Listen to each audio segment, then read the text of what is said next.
In this episode, we speak with Sean Behr, CEO of Fountain. Founded in 2014, Fountain started with a vision to transform the hiring of hourly workers. The company's purpose-built solution is designed to help companies hire high volumes of workers faster by combining the power of automation with a data-driven applicant tracking system.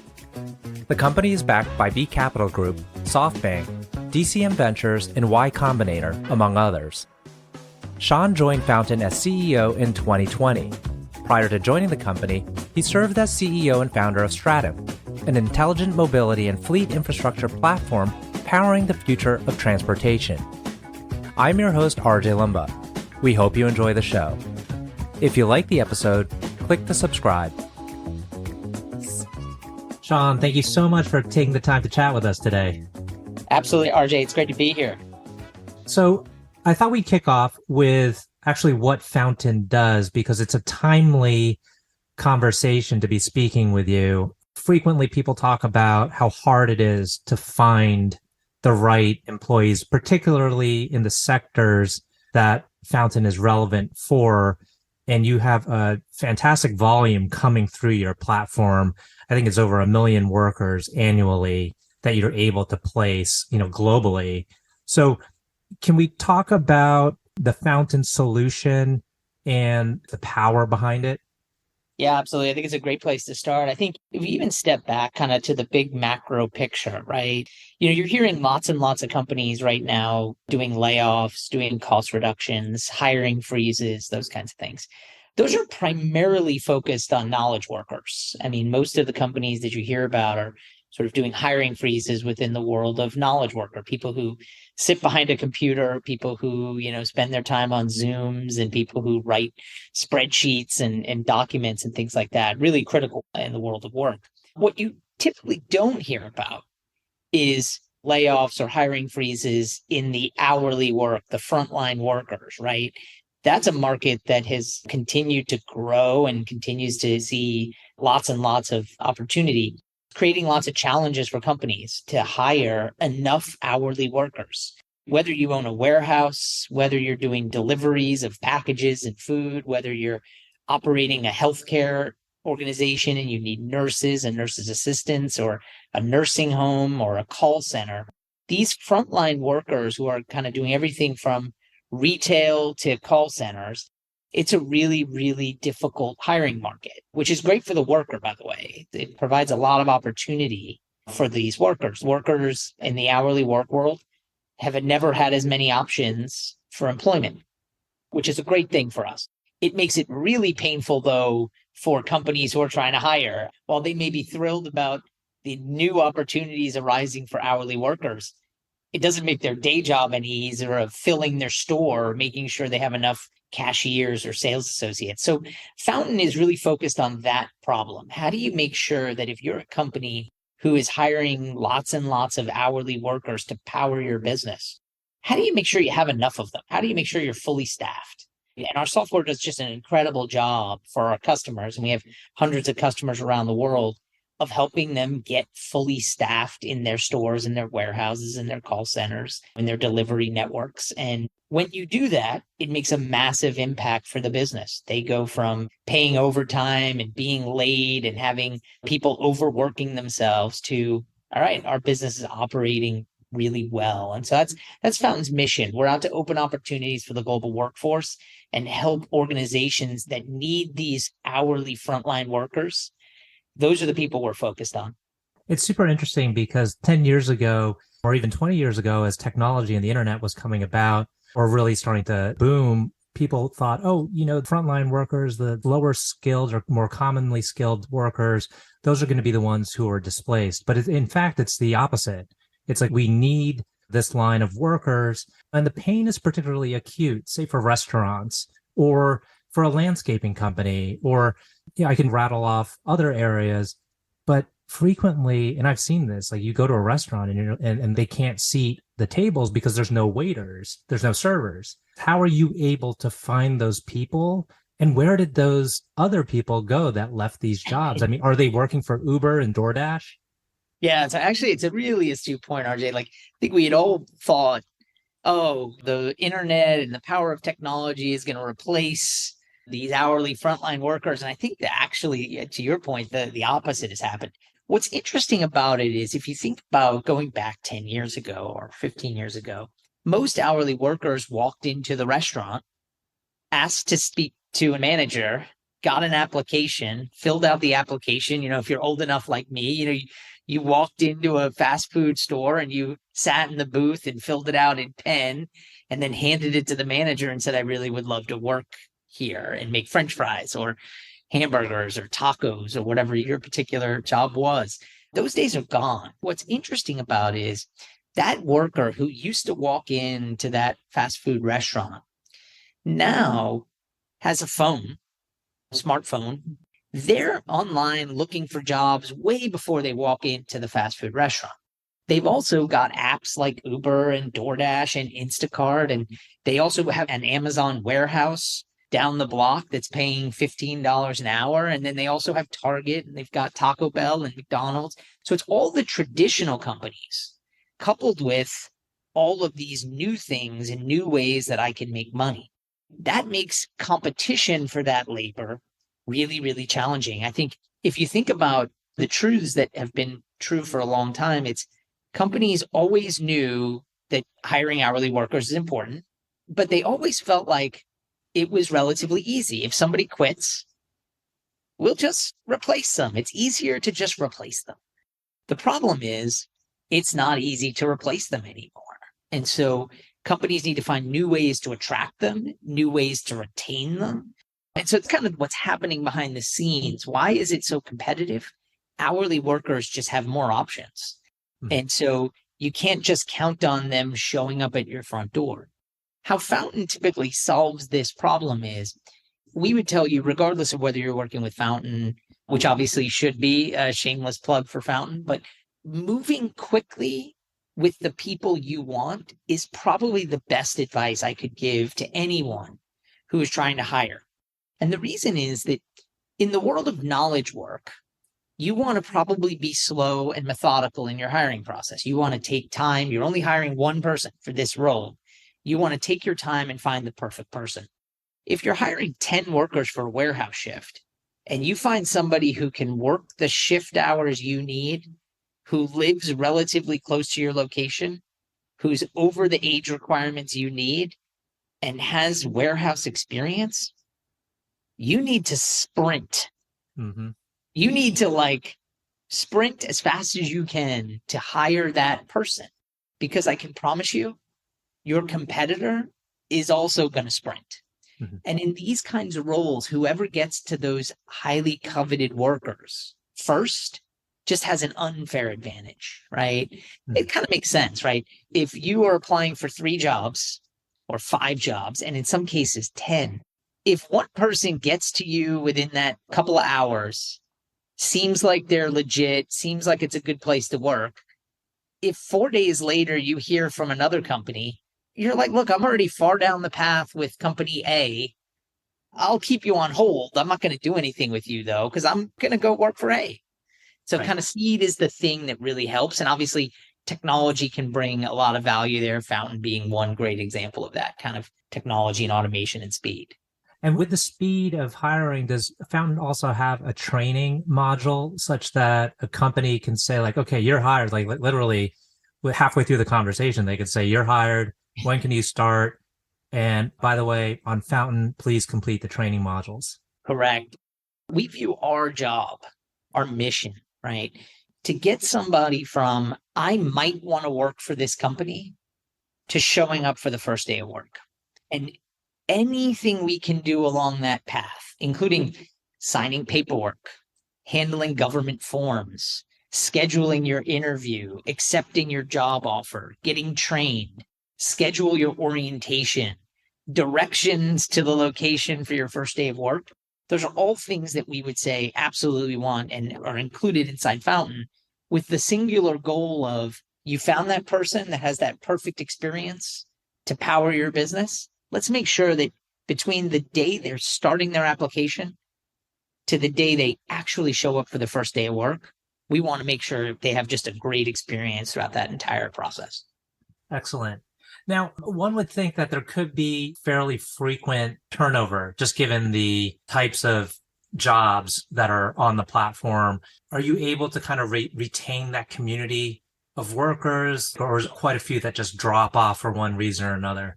What's interesting here is depending again on the industry, you have pretty high turnover. That's always been a core problem within the hourly work world. You and I probably had an hourly job at one point and didn't work there for 10 years, for instance. You probably worked there for a summer, or you worked there for a year while you're at school, or you worked there for a couple of years after school, or some version of that. Very similar for this population. They're going to turn over. They're going to find new opportunities. What we would tell our customers is take care of them during the application process, take care of them all the way through their first day, and then make sure they have a great experience at the job. That doesn't mean that they're probably going to work for you for 20 years. That's probably not realistic. But anything you can do in your value proposition to make sure that they're having a great experience from the very first moment they look at your website to all the way through the first day, through the first week, through the first month, everything you can do to provide a really great experience is going to prevent you from having to go out sooner and hire somebody else to do that same job. It's a really, really important part of this story. But yeah, more to come there. Yeah, I've got a lot of questions. I'm trying to fit them all in. One is that I did notice on your LinkedIn page, you list out the benefits of actually working at Fountain, the company itself. And it seems like it'd be a dream job for anyone to get all those benefits. And I know you're experienced in this area of corporate leadership. Tell us about your philosophy to hiring and to building an organization. It's a really great question. I've been very fortunate. I've helped build 4 companies. 3 have been successful, and including an IPO, and built them into very large organizations. And Fountain, I think, will be the biggest success story of the 4. Look, my philosophy has been pretty consistent, I think, right? Number one, I think you provide these great benefits, right? I think, all founders, including myself, enjoy lots and lots of great benefits. We're always trying to make sure that the employees we have are well rewarded, well compensated, and have a lot of equity within the company so that when we become successful, they see some of that success. What I typically don't subscribe to is sort of the fake morale boosting. Generally, throwing parties to try to get people to be happier about working for you. I think generally most employees are smart enough to see through that, and they see it for what it is. Of course, they'll probably take your free hors d'oeuvres and your free drinks and enjoy them. But I think you'd be fooling yourself to think that that is what builds a great organization. I think what builds great organizations is, one, succeeding, right? People come to join you in success. And so building a company that is winning, very similar to any team sport, right? You could be the best basketball player ever. If you're on a team that loses 75% of the games, you're not having any fun. And you could be a pretty good basketball player, maybe not even a starter, maybe you're on the bench. Your team starts winning, everything seems fun again. So making sure your company is strategically sound, succeeding in the game you're playing, that's number one. But that's not enough, because just winning doesn't do enough for a company like ours. The second thing that I think is really important is employees need to feel like they have a contribution to that winning. And frankly, a noteworthy contribution, not like a little contribution, a big contribution. If you can pair a winning team with employees who feel like they are contributing to that win, you will not have retention problems. You will not have unhappy employees. You will have people who are excited to be at work, love being at work. And frankly, it means that you have a certain kind of population of employees that are focused on, hey, I want to be at a company that's winning, and I want to have a part in that winning. I want to make a contribution to that winning, whether it be I'm on the HR team, or I'm on the finance team, or I'm a salesperson, or I'm an engineer, or I'm a marketing person. Doesn't really matter. But win as a team and have people feel like they're contributing are really, really powerful levers in building businesses. Fantastic. The podcast is premised on this growth aspect and growing companies. And we focus on the impact that investors have on the business. You have some well-known investors. You have Softbank and you have B Capital. Can you tell us about some of the value that these investors have brought to the table aside from the financial capital? Yeah, it's a great question. So the reason why I love the podcast and I love talking about this is like I tell our team all the time, we're in the growth business.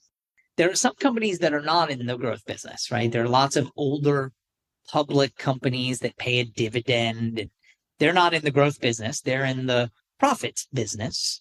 We're in the growth business. Growth is the best coin in the realm for our Tolkien fans or our Game of Thrones fans that are listening. But growth is the best coin.